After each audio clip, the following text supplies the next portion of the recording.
Hello friends, let us now learn some important points about neonatal sepsis. So in the neonatal sepsis, here in the babies there can be any systemic bacterial infection which is present in the neonate can result in neonatal sepsis. So this neonatal sepsis can be classified into two types.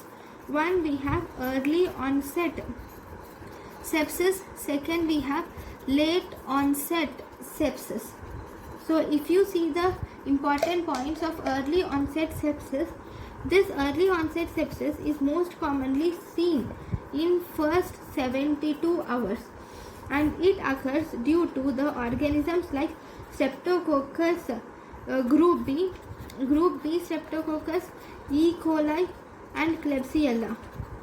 These are actually present in the maternal genital tract. So the baby acquires the infection from the maternal genital tract.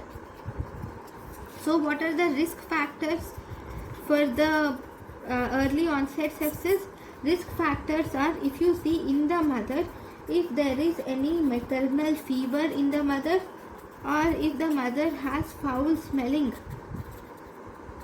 liquor, or if there is any premature rupture of membranes, or if during delivery, if there is any difficult labor, if there is any difficult or prolonged labor, or if the mother undergoes multiple PV examinations, per vaginal examinations were done multiple times, or if you see the risk factors of the baby. In the baby, if the baby is low birth weight or prematurity, so then the baby is more prone for neonatal sepsis. Then if you see late onset sepsis, in late onset sepsis the organisms are actually acquired from environment rather than maternal genital tract. So these can be again community acquired or hospital acquired. If the organism are community acquired, include Staphylococcus aureus or E. coli is the most commonly. Then if you see the hospital acquired includes Acinetobacter and Klebsiella. Okay, next.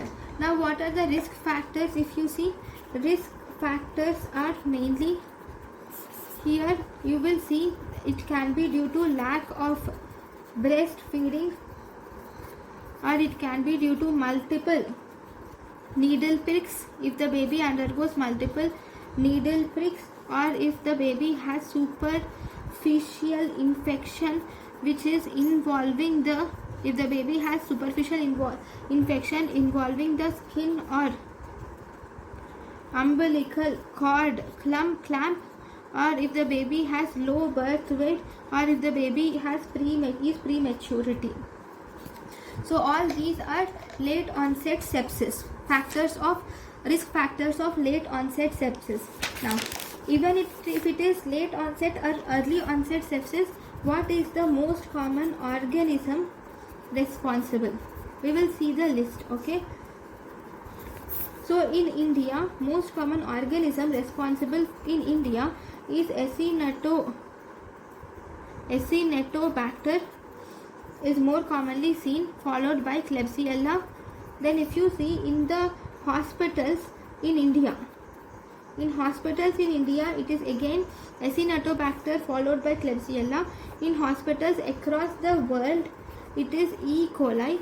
If you see overall in the world, it is Streptococcus group B is most commonly causes neonatal sepsis.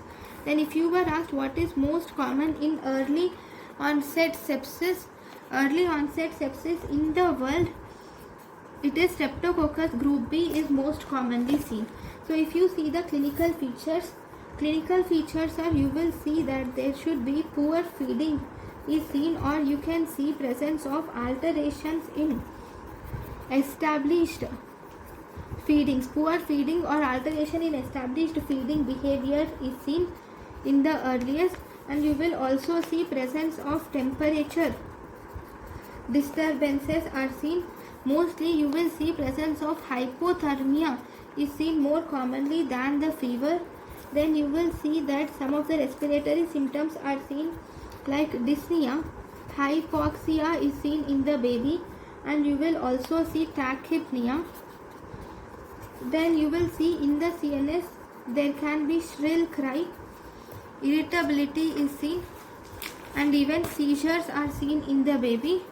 Then if you see GI causes include, there can be abdominal distension, there can be feed intolerance is seen in the babies. Then if you see metabolic causes include in the baby, you will see presence of hypoglycemia is seen and acidosis is seen in the babies, and you will also see presence of severe sepsis. If there is severe sepsis, you will see presence of septic shock is seen in the baby. You will see presence of multiple organ dysfunctions may be seen, and also scleroma is seen. Scleroma is actually a generalized non-pitting edema. What is scleroma? It is generalized non-pitting edema seen in neonates with severe sepsis. Or even in neonates with hypothermia, you will see this scleroma. Okay, next if you see the diagnosis. In the diagnosis, what is the definitive test? If you were asked the definitive test which is done, the definitive test is the blood culture should be done in these neonates. And if you were asked what is the screening test is we should do sepsis screen is done. So if you do a sepsis screen, 2 out of 5 should be positive. Okay, then if you see first criteria is the total leukocyte count should be less than 5000 per millimeter cube. Then the absolute neutrophil count should be less than 1800 per millimeter cube.